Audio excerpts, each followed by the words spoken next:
I went to a small private college in the northeast, old stone buildings, ivy climbing the walls, the kind of campus that looks peaceful in pictures but feels wrong at night. Our freshman dorm had 4 floors, and each floor had its own lounge. By October, everyone on our floor pretty much stopped using ours. Not because it was dirty or boring, because someone kept sleeping in it. At first, we thought it was just some upperclassman sneaking in. Our dorm wasn't strict about checking IDs. But whoever this person was, he always came after midnight, always left before 6 a.m., and nobody ever saw him walk in or out. The first person who mentioned him was my roommate, Kyle. "Bro, I swear someone was sleeping on the lounge couch at like 2 a.m. last night," he told me while brushing his teeth. I shrugged it off. Probably some dude missing his exam and pulling an all-nighter. But then Jake from across the hall swore he saw him too. Then Maya. Then Lily. Everyone described him the exact same way. Tall. Skinny. Hood up. Face turned toward the wall. Shoes still on, backpack clutched to his chest like he was protecting something inside it. 2 weeks passed, and still nobody had seen what he looked like. Eventually, curiosity got the better of me. One night around 1:30 a.m., when the hallway was silent and the building felt hollow, I decided to check. I wasn't trying to be brave, I just wanted to confirm he was real. I walked down the hall in socks, phone flashlight in my hand, heart pounding harder with every step. The lounge door was open just a crack, enough to show a sliver of darkness inside. I pushed it wider. There he was. A tall figure lying on the couch, hood over his head, backpack hugged against his chest just like everyone said. He looked completely still, like he wasn't breathing.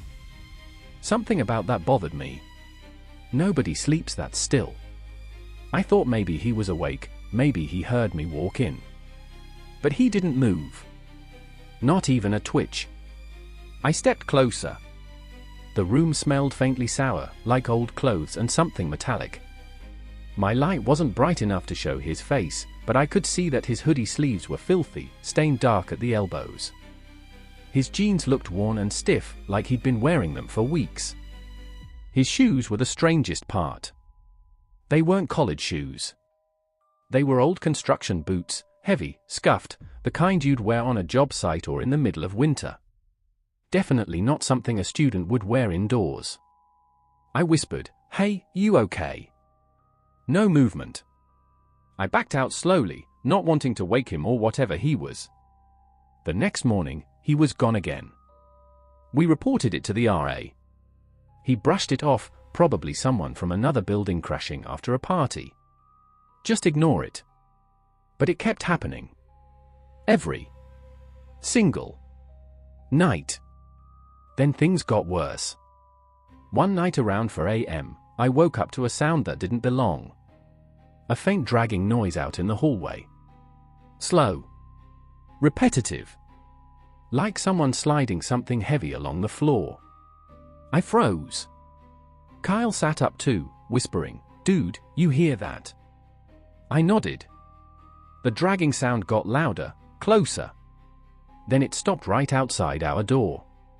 We didn't move. We didn't breathe. Then, a soft shuffle. Something brushing against the bottom of our door, like someone was running their hand along the gap. A shadow passed under the light. Kyle mouthed, "Is that him?" The shadow stayed there for a full 5 seconds, long enough to know someone was standing completely still right outside our room. Then it slowly moved on. The dragging sound resumed, fading down the hallway. Neither of us slept after that. The next morning, we checked the lounge. The guy was gone, but the couch cushions were flipped, like he had frantically dug into them for something. The backpack was gone too. There were also muddy footprints. Heavy boot prints. They led from the lounge to the hallway, right up to our door, then turned around and disappeared. The RA finally took it seriously and called campus security. Security checked the cameras. Every lens pointing at our hallway had been covered sometime between midnight and 2 a.m. No footage of the guy entering or exiting. No footage of anyone covering the cameras. Just static. We were told to keep our doors locked at all times and to call security if anything else happened. For 2 nights, nothing did. Then came the 3rd night. I woke up at 3:12 a.m. Not to noise. Not to dragging. But to the sound of someone breathing. Right inside our room. Deep, slow breaths. My heart froze. It was pitch black, but I could hear it, someone standing near our beds, inhaling slow and rasping through their nose. I reached for my phone. My thumb shaking so badly I could barely unlock it. When the flashlight clicked on, I pointed it toward the sound. And I saw the closet door swing slightly. Someone was inside. I shook Kyle awake silently. We backed toward the door together. The breathing continued, deep, low, almost hungry. I pulled the door open, and we sprinted into the hallway. I pulled the RA out of bed, yelling that someone was in our room. Security arrived within minutes. They tore open the closet. It was empty. But not completely. On the floor was the same dirty backpack the lounge guy always held. Inside wasn't books. Not clothes. Not ID. Just a rusted box cutter. A cracked flip phone with no SIM card. An empty wallet. And a folded piece of newspaper from 4 years ago. The headline read, "Local man disappears after being forced out of homeless shelter due to COVID restrictions." The article included a grainy black and white photo. Kyle whispered, "Holy sh**, T, that's him." The same tall frame. Same hooded jacket. Same boots. He wasn't a student. He wasn't visiting anyone. He wasn't supposed to be in the building at all. Security searched the entire dorm, every floor, every service tunnel. They never found him. He never came back to sleep in the lounge again. But sometimes, especially around 3 a.m., I swear I still hear something dragging down the hallway, slow and heavy, stopping for a moment outside our old room before fading into the dark. And every time I think about it, I realize something I haven't said out loud. If he could slip into the building without cameras catching him, if he could get into our room without us hearing, if he could stand inches from us in the dark, then maybe he never left at all. Maybe someone like him, someone who lost everything during lockdown, found the perfect place to hide. A place where no one looks at you. A place where everyone keeps their head down. A college dorm full of kids who think they're safe.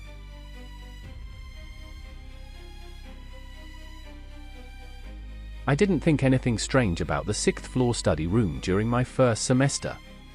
Every dorm floor at our university had one, a small glass-walled space with a whiteboard, a long table, a couple of chairs, and usually a dead quiet silence where students went to cram for exams. What made ours different was that people said it was occupied at night. Not booked. Not reserved. Occupied. The first time someone told me that, I thought they meant a group kept using it every night. But they didn't mean a group. They meant one person. A girl. A girl nobody knew. A girl who never left. I only learned that after I moved onto the floor and started noticing that whenever I walked to the bathroom around 2 or 3 a.m., the lights in the study room were always on. And there was always someone sitting inside. Head down. Long hair covering her face. Hoodie pulled up. Writing something on the table. At first, I ignored it. College dorms were weird. People pulled all-nighters. Some people slept in lounges. Some lived in the library. But what bothered me was that no matter how late, or how early, I walked by, she was always there. Always. Same posture. Same clothes. Same seat. Never once looking up. Never once taking a break. Never once leaving. It was maybe a week into the semester when I got my first real scare. I was coming back from the vending machines at around 3 a.m. The study room was lit, as usual. I walked past it without looking, but something in my peripheral vision made me stop. She wasn't writing. She wasn't even sitting normally. She was standing with her forehead pressed against the glass wall, like she had been watching the hallway for a long time. Her hair was still over her face, but her head was tilted slightly, as if she could see me through it. I froze. For the first time, I realized I had no idea who she actually was. I never saw her in our dorm group chat. Never saw her at orientation. Nobody on the floor seemed to talk about her except in jokes. She didn't move. Didn't speak. Didn't even breathe loudly. Just stood there, forehead against the glass, like she was listening. I backed away slowly and basically ran to my room. When I asked my roommate the next day if he'd ever seen her, he shrugged. "Oh yeah. Study room girl. She's been here since, like, last year or something." "Why?" I asked. He frowned. "I dunno. People say she doesn't even live on this floor. Or in the building. Just kind of shows up." That didn't make me feel any better. Over the next month, strange things started happening on our floor. Drinks left outside dorm doors mysteriously disappeared. Someone kept wiping the whiteboard clean no matter what time people wrote on it. A girl down the hall said she woke up one night to the sound of fingernails scratching her door from the outside. But the worst happened to me one night when I made the mistake of studying late in the lounge. It was around 1:40 a.m. when I got tired and decided to head back to my room. As I walked down the hall toward the elevators, I noticed the study room light flicker. Something about that flicker made me turn my head. She was there. Standing again. But this time, her head wasn't against the glass. She was facing me directly. Hair parted slightly at the center. And for the first time, I saw her eyes. They were wide open, so wide it looked painful, and staring right at me through the glass. I froze mid-step. My breath caught in my throat. She slowly raised her hand. Just one hand. And tapped the glass twice. Tap. Tap. Soft, but deliberate.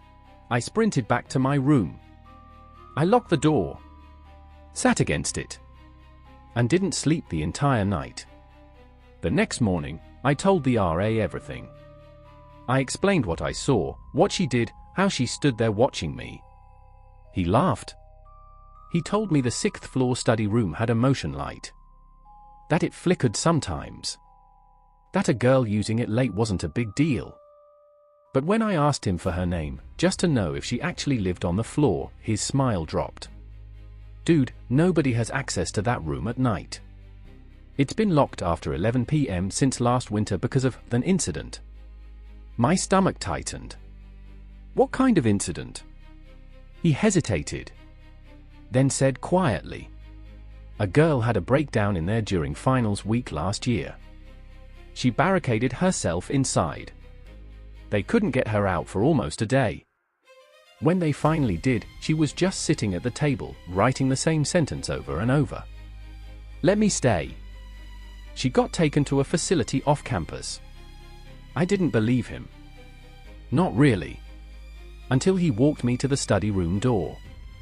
Held up his master key. Pushed it into the lock. And the door didn't open. The key wouldn't turn. "That's weird," he muttered. "They told me this key should work." I swallowed hard. "What about at night? Does anyone open it then?" "No." "Why?" I didn't answer. Because through the glass, faintly visible in the reflection, I saw someone standing behind us. A girl.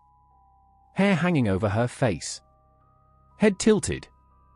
Barely moving. When I spun around, there was no one there. The hallway was completely empty. I decided right then I wouldn't stay on that floor another year. I switched dorms the following semester. But even now, when I walk by any study room on campus, late at night, lights flickering, I feel the same chill crawl across my back. Because I know what I saw. I know what I heard. I know she was real. And sometimes, when I'm studying alone and everything is quiet, I swear I can still hear it. Tap. Tap. Against the glass behind me.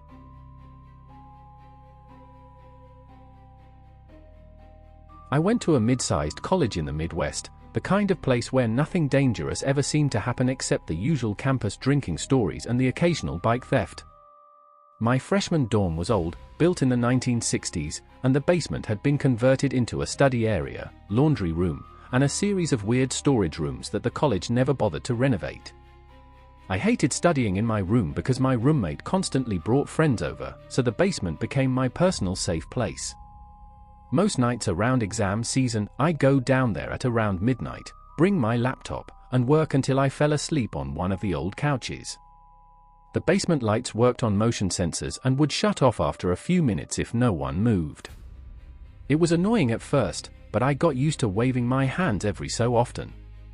The ambience became comforting, dim, quiet, isolated. I thought I was alone down there every night. Until the night I realized someone had been watching me sleep. It was around 1 a.m. when I was down there working on a psychology paper. The basement was unusually cold, and I remember pulling my hoodie tighter while typing. At some point, I must have drifted off because I woke up to complete darkness. The motion lights had turned off. Nothing new. I waved my arm to turn them back on. Nothing happened. I stood up and waved my entire body. The lights flickered slowly back to life, and for a half second, I saw something move, something low, like a shadow on the floor. My eyes focused, and the area was empty. I shook it off. Around 2 a.m., I started hearing rustling. Not footsteps, more like someone shuffling around in the storage room behind the laundry machines. I assumed it was the old metal pipes or maybe a raccoon that somehow got inside. But then it happened again the next night. And the night after that. Always around 2 a.m. Always from the same room. One time, I put my ear to the storage room door. It was dark inside, no light, but I heard movement. Slow, like someone dragging fabric across the floor. I backed away quickly. Something about it felt wrong. I asked the RA if someone used that storage room. She said, not for the last 5 years. It's locked. No one should be in there. I didn't tell her what I heard, mostly because I didn't want her thinking I was paranoid. But that night, curiosity won over fear. And that's when everything changed. 2 nights later, I was studying again around 12:45 a.m. I kept glancing toward the storage room, trying to convince myself the previous nights were just imagination. At exactly 2:04 a.m., the rustling began. Light, careful movement. Like someone trying not to be heard. I stood up, grabbed my phone light, and walked toward the storage room door. My heart was hammering. I told myself I was being stupid, maybe it was the building settling. I pressed my ear to the door again. Silence. Then, a whisper. Not words. Just breath. I stumbled back, nearly dropping my phone. My skin crawled so violently it felt like electricity. Something was definitely inside. I should have gone upstairs. I should have woken my RA. I should have done anything other than what I did. Because I knelt down, turned on my phone flashlight, and pointed it under the door through the half-inch gap. At first I saw nothing but dusty tile. Then, a movement. A face slowly leaned into view. A girl's face. Pale. Wide eyes. She was lying on the floor inside the storage room, staring at me from the darkness. She didn't blink. She didn't move. She just watched. My scream caught in my throat. I dropped my phone, scrambled backwards, tripping over a chair. My heart was pounding so loudly I could hear it echo. When I picked my phone back up, I shined the light under the door again. The face was gone. No movement. No sound. Nothing. I sprinted upstairs so fast I hardly remember my feet touching the steps. I refused to go into the basement for the next 3 days. I didn't even want to walk past the stairwell. But on the fourth night, around 3 a.m., someone pounded on my dorm door. Hard. I jumped awake, terrified. My roommate opened it half asleep and confused. Nobody was in the hallway. But something had been slid under the door. A Polaroid picture. My heart froze. It was a picture of me, sleeping on the basement couch. The timestamp was from the exact night I saw the girl under the storage door. I flipped the Polaroid over, and my stomach twisted. On the back was one sentence written in shaky handwriting. "You forgot about me." My roommate immediately got the RA, and security searched the basement. They broke into the locked storage room. What they found made everything worse. Old blankets, food wrappers, a half-burnt candle, and, scattered everywhere, dozens of Polaroids. All of me. Sleeping. Studying. Sitting with headphones on. Looking at my phone. Every angle. Every night I had been there. She had been crawling out of the storage room while I slept. Watching me. Taking pictures. Staying low so I wouldn't see her. The girl was never found. Security guessed she was a homeless runaway who somehow slipped into the dorm during lockdown years earlier and learned to survive in the old storage rooms. But I know what I saw. Her eyes weren't wild or desperate the way a runaway might look. She looked familiar. Like she knew me. Like she wanted me there. Like she'd been waiting. I moved to another building the next day. I dropped the class that required late study hours. I stopped going to the basement completely. But sometimes, late at night, I feel the same sensation I felt that night in the basement. As if someone is lying on the floor, just out of sight, watching me through the darkness, waiting for me to remember her again.